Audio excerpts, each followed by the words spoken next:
station, Manx Radio. This is Judith Lay welcoming you to Manx Radio and to the podcast of this week's edition of At Your Service. Manx Radio. For me, to be a scientist is a Christian vocation as much as being a medic or being a pastor or being a missionary. That's the voice of Rev'd Professor David Wilkinson, a British Methodist minister, theologian, astrophysicist, astronomer and academic. He's also one of the most approachable, unassuming people I've ever met, and quite possibly one of the very best communicators, able to present quite complex ideas simply and clearly. But you can judge for yourself, because he's our special guest today and will be joining me after our first hymn, another little oasis of calm. Be still, for the presence of the Lord, the Holy One, is here.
The London Fox Choir and Be Still, for the Presence of the Lord. And now it's time to meet our special guest, Rev'd Professor David Wilkinson, who was on the island recently to speak at the Island Spirituality Network and at some events under Mars in the Cathedral. As well as being an astrophysicist, an astronomer and a Methodist minister, David is also a professor lecturing in the Department of Theology and Religion at Durham University. And he's the director of an organisation that we're going to learn more about now as I welcome David Wilkinson. Thank you, Judith. It's lovely to be here. It's only my second visit and a delight to be here, and I'm meeting lots of really interesting people and doing lots of interesting things, which I'm enjoying immensely. It's always good to talk to you. Thank you very much indeed. Well, now, we are at the moment enjoying this experience of having another of Luke Jerram's art installations in the Cathedral, Mars. And actually, if it wasn't for the organisation of which you are the director, We wouldn't have this because your organisation, which we're going to talk about in a moment, has very generously provided a lot of funding for this, which is so essential to make these things happen. When last we talked, you were the principal of St John's College in Durham. Now, you're still in that part of the world, but in a very different role. David, tell me about that, please. Yes, so I'm now directing a project called Equipping Christian Leadership in an Age of Science.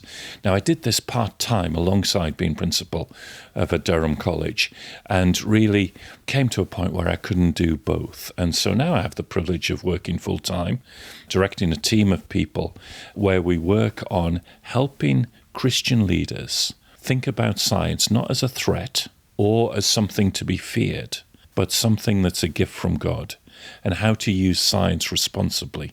And I'm loving it, actually. It gives me a chance to meet a number of leading scientists, a number of senior church leaders, but most importantly, just to see the encounter of science and faith, which has been so much part of my life for many years. You're a scientist and eminent in your field. You're also a Methodist minister. And in fact, you feel that one enriches the other. They're both vocations, and that one enriches the other. That's not the common perception. No, it's not. And I think there's a couple of things going on there. There's the first, in much of Western popular thinking, this conflict between science and faith. And so people tell stories about how science and faith have always been in conflict with each other, and they drag out examples of Galileo and Darwin. Actually, the history is much more interesting, much more complex.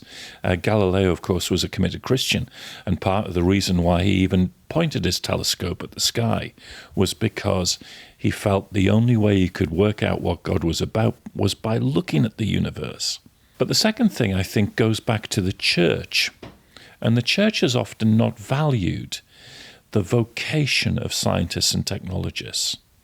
We've had a kind of hierarchy that the most holy people are the missionaries. Then slightly less holy are the pastors and the priests. Then slightly less holy than them are the people who work in medical professions. They're pretty good. But often at the bottom of the pile are the scientists and the accountants. But in terms, for me, the Bible is full of the affirmation that what we do in our work, we do for the glory of God. And to be a scientist, a chemist, an engineer, a coder in terms of AI, these are vocations to be valued by the church and to be affirmed and supported by the church. That's really important. I sometimes say that I go to churches where if a young person says, "The Lord has called me to Bible college," the church goes, "Hallelujah," brings the young person to the front, lays hands on them, says, "Here's a big check to help you with your fees, and we're going to pray for you." But if a young person at the back says, "I want to go to university to study biology," how many churches go, "Hallelujah, come to the front, we'll lay hands on you, here's a big check to help with all of those fees, and we're going to be praying for you"? For me, to be a scientist is a Christian vocation as much as being a medic or being a pastor or being a missionary. I think it's a deep-seated worry about science that some Christian folk have. And so when we talk today about artificial intelligence or gene editing, I hear a number of Christian folk immediately go back to the Tower of Babel and say, you know that story in the Old Testament where the people used technology to build a tower and God judged them. The point of the story of the Tower of Babel is not the technology, it's the motive behind it. Because God judges the fact that the people wanted to be known and famous throughout the world, and secondly, they wanted to have security without trusting in God. That was the problem of the Tower of Babel. It was the motive rather than the technology. Now, actually, as it happens, you've got a lot of people in Christian ministry as well who don't always have the right motive. You know, it's because of their own fame or because they want security in life. We began our project, Equipping Christian Leadership in an Age of Science, because we were worried particularly that senior leaders, Christian leaders, bishops or their equivalents, when they encountered science, expressed either fear or negativity or were silent about science. In fact, we sent one of our young researchers off to interview a number of bishops, and she was invited into a bishop's study. She went in and she said, "Thank you, Bishop. Thank you for giving me an hour to talk about how you see science." Which point his face fell. And he said, "Science?" He said, "My secretary told me this was an interview about silence." And then he said, and it was really interesting, he said, "If I knew it was about science, I wouldn't have granted this interview." Now, isn't that interesting? This kind of sense of worry about science. Whereas for me, and what we've tried to do in working with Christian leaders, is to say science is a joyful gift from God. It's something that's fun. It's something which is about curiosity. It's something that we can only do because deep at the heart of the universe are the faithful expression of God's sustaining. We call them the laws of physics.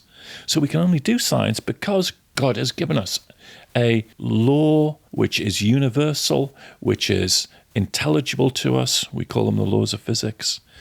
And so we give thanks to God for that gift. Now, if it's a gift, we then have a responsibility to use it wisely. So when we got the gifts of artificial intelligence or gene editing, we have to use those wisely, following God in terms of God's commitment to justice, God's bias to the poor, and God's commitment to truth. All of those things inform how you use the gift, but it is a gift for me.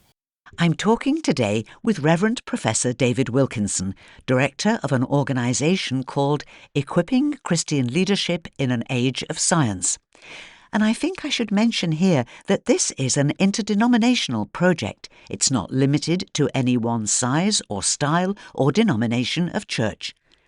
But surely that story of misunderstanding, a bishop who wouldn't have given an interview to the researcher if he'd known she wanted a conversation about science, in itself shows that there's much for David's organisation to tackle. So what, I wonder, are the next steps? Well, I'll tell you there's a number of steps to it, and it's a very important question. So first of all, we still work with the hierarchy, and you're right, it doesn't have to be just Church of England bishops. It could be leaders of parachurch organisations, those organisations that work with lots of churches. And what we do is we bring them to Durham, not to teach them science, but to allow them to encounter scientists. Now, that's really important, because science is done by real people. And so what we do is we bring small groups of senior church leaders together with world-leading scientists who may or may not be people of faith. That doesn't matter. And what we find is a transformative experience, because the bishops suddenly realize that these scientists, they're not all crazed fanatics. They're actually good people who want to make the world a better place. And the scientists see that the bishops are not raving fundamentalist religious types. They're good people who want to make the world a better place. And so there's something about personal relationship. That's one thing we do. And then the second thing we do is we work with theological colleges, so those who train people for Christian ministry. And we help them in their teaching of theology to embed good science in it, so that as you study ethics or doctrine or the Bible, you do so with good science. And we help colleges to do that. The third thing we do is one of the things that I'm here to support and encourage here at the cathedral, and that is we have a program called Scientists in Congregations, because we're passionate that in many Christian churches there are lay people who find their vocation and their discipleship worked out as biology teachers or as engineers or as people who research physics. And we want to say to church leaders, you have a gift from God in your congregations, which are scientists. Why not use them in mission and ministry? Why not use them when you come to certain passages in the Bible which raise questions about science? You don't have to be the expert as the church leader, the pastor, the priest, but you have people who've struggled with these questions day by day. And Scientists in Congregations is an attempt to say, try and be creative. Now, when we started this particular part of the program, I thought we'd get churches simply having endless lectures about science and religion. But actually, once you put together scientists and church leaders, a remarkable thing happens. It's called imagination. And so we've had projects such as you have here with Luke Jerram's Mars in the cathedral. We've also had dinosaur skeletons in cathedrals. We've worked with an organisation called Messy Church, which works with young families. And we did a book called Messy Science, 100 Ways to Blow Up Your Church During All-Age Worship with Science Experiments. We had one project called Take Your Vicar into the Lab, not to dissect them and see what was in them, but so that church leaders could see what it was like within places of work, science and technology. We've done over 70 of these projects throughout the UK, and it's been a wonderful way of affirming the work of scientists. And then the final step is that we have a couple of team members embedded in the Church of England hierarchy to help, particularly with bishops and others who have to, in legislation or in the media, make statements and assess scientific developments. And so part of our work is to work behind the scenes, just helping and understanding how this plays out in the public square, particularly for the Church of England as the established church within the UK. So all of those steps are very important. Now, there's one other thing that we've learnt over these years, and we're still learning, and that is that context matters in all of this. Our first exposure to this was in thinking about why we were very successful at working with church leaders from the mainline denominations. But within places like London and Manchester, Birmingham, we're seeing a huge growth in black majority churches. We ask ourselves the question, why were we not connecting with some of the church leaders in black majority churches? And so I sat down with a number of strategic leaders within that community and said, tell me why we're not. And they said, you've got to understand that actually science, for many black communities, is a loaded word. Science, for many within these black communities, reminds them of something called eugenics, of the way that people thought that white people were the high point of evolution, and therefore evolution should be used to bring about this master race. And then there's the stories of medical experimentation on black communities in preference to white communities. And then today, there's the fact that facial recognition technology recognizes white faces but not black faces. And they said, for many black communities, the word science is understood slightly differently to the way that many white communities understand it. Oh, that was a light bulb moment for me. I wish I'd realized that a number of years ago. Because the context that you're in, your history, your culture, shapes how you relate science and faith. And so we've been working more recently with how to understand context and how it influences how people see the relationship of science and faith. By the Lord of sea and sky, I have heard my people cry, all who dwell in dark and sin, my hand will save. I who made the stars of light, I will make the darkness bright. Who will bear my light to them?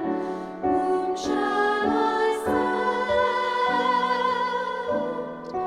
Here I am, Lord. Is it I,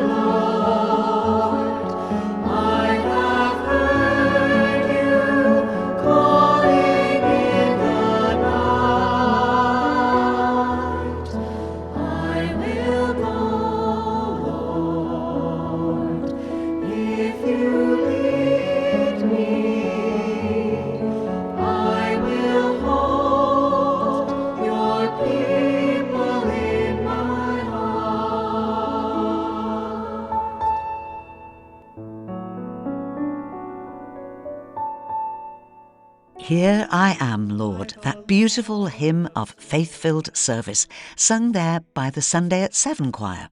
My guest this morning is Rev'd Professor David Wilkinson, who's leading a project called Equipping Christian Leadership in an Age of Science, dedicated to building better understanding of the great benefits of a partnership between faith and science.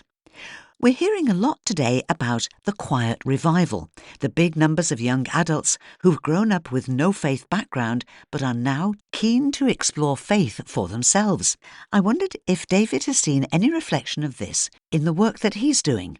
I think so, and in fact there have been some, including a recent piece that was written by the Bishop of Oxford, Bishop Stephen Croft, where he's argued that it's the way that science and technology has influenced this generation that's opened them to a new interest.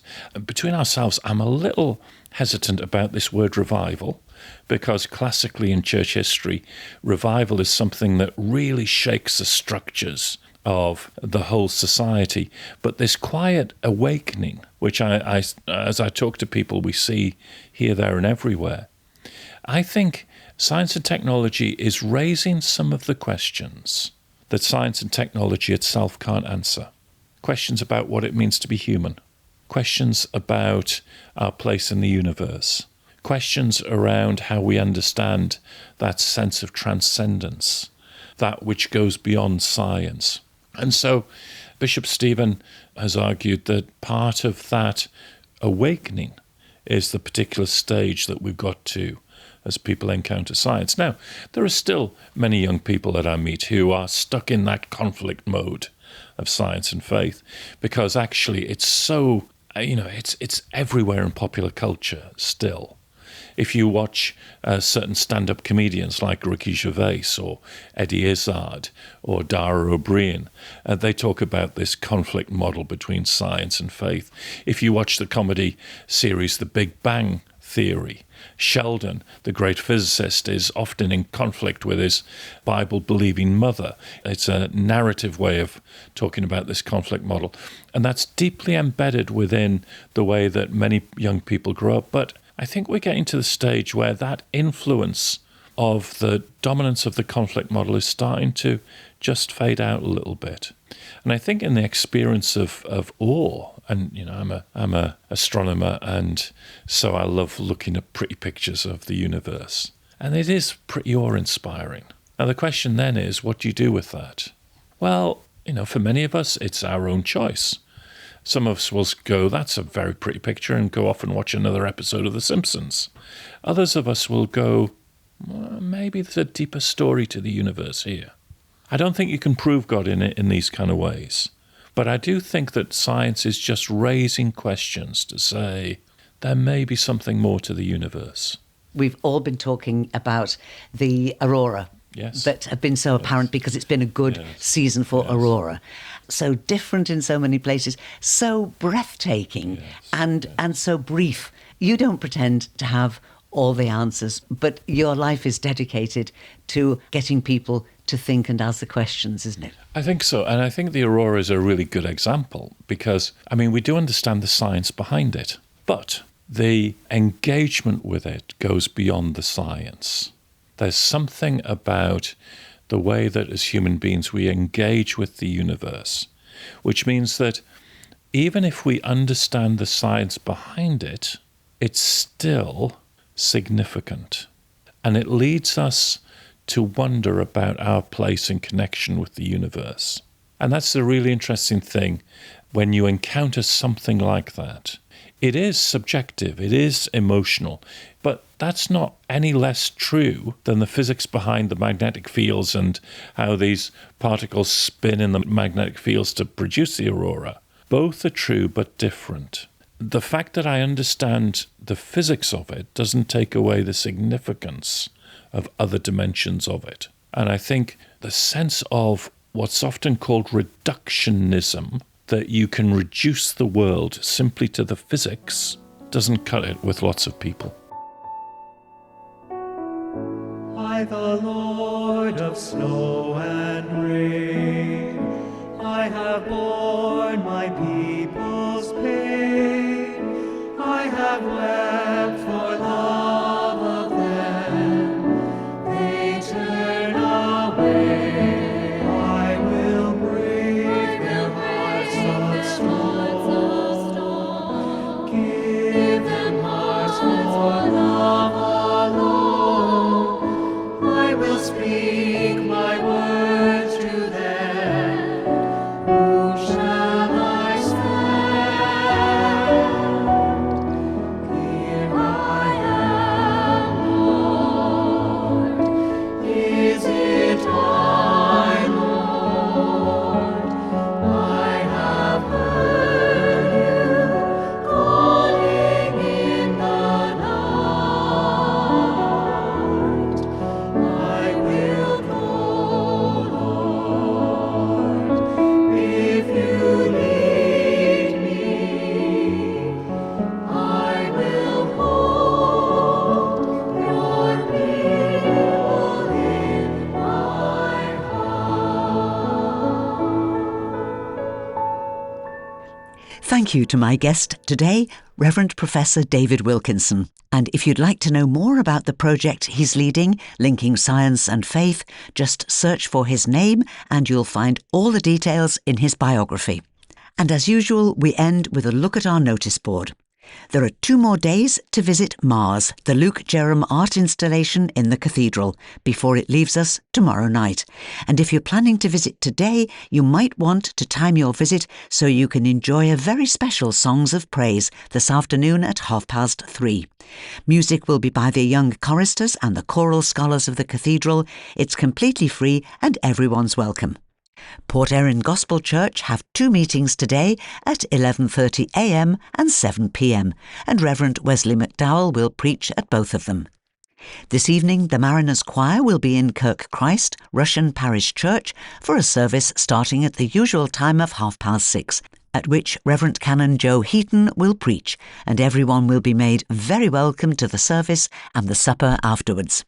Those very popular Lent lunches are well underway now, simple lunches raising money for local and global charities. On our notice board in sundown tonight, I'll give you full details of all the menus and the charities being supported, but just so that this notice board doesn't get too long, I'll just give you the days and the places. So, St George's Parish Hall in Alexander Drive here in Douglas on Mondays, St Paul's Church Hall in Ramsey and the Abbey Church Hall in Ballasalla on Tuesdays, St Anthony's Pastoral Centre in Onken each Wednesday, and St Thomas's Church just off the promenade here in Douglas each Friday.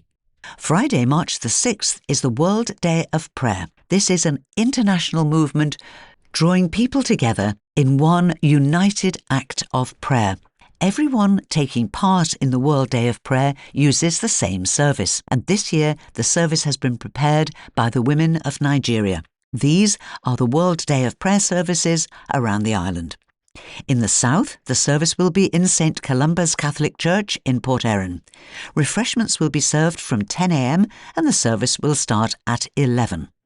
There's an afternoon service in the parish church in Kirkmichael, and that starts on Friday the 6th at 2 p.m. There's also an afternoon service at 2 p.m. in the Cool Chapel on Cool Road in Braddon. In Ramsey, there's an evening service starting at 7 p.m. in the Catholic Church, Our Lady Star of the Sea, on Queen's Promenade in Ramsey. That's the church that's just next to the Ramsey lifeboat station. There's also an evening service in Douglas. This year, it's being hosted by the Promenade Church on Loch Promenade here in Douglas. And the service there, which will be followed by refreshments, also starts at 7 p.m. Those are the churches which are actually hosting the World Day of Prayer service, but the services themselves are led and supported by churches of all denominations around the area of the hosting churches. It's not a long service and it includes plenty of singing, just a good chance for us to join in a worldwide shared time of prayer. And finally, on Saturday the 7th, head to Glenmay Chapel and Community Centre anytime between 11 a.m. and 4 p.m. to pop in and see their monthly craft market where everything is locally made or produced, including those famous sausage baps, and light lunches will be on sale.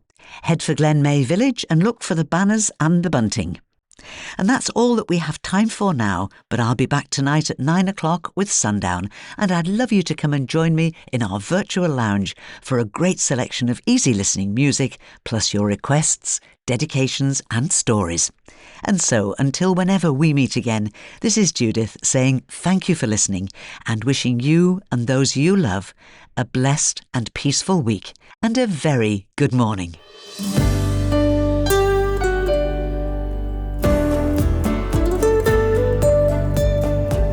The Nation Station.